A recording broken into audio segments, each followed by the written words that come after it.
Специальная комиссия Министерства сельского хозяйства Республики объезжает домовладения в Назране, прошедший муниципальный отбор конкурса «Фестиваль цветов». Их задача – оценить творческий подход, ухоженность и оригинальность оформления придомовых территорий, провести фотофиксацию для определения лучших. Мы обошли 30 дворов.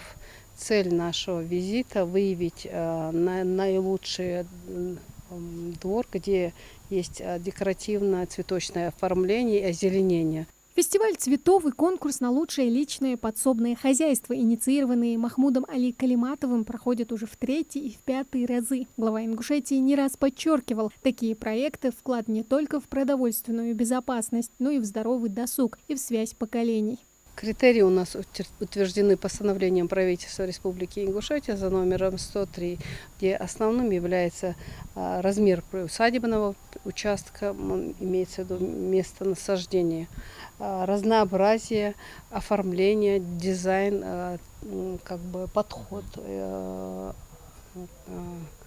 креатив, все оценивается все вместе. Это не просто соревнование, а стимулирование жителей к благоустройству, раскрытие их творческого потенциала. С каждым годом участников становится больше, а их работы все интереснее и красивее. Люди действительно вкладывают душу в свои цветники, замечают члены комиссии. На втором этапе региональная конкурсная комиссия подводит итоги, оценку и определение победителей у нас будет.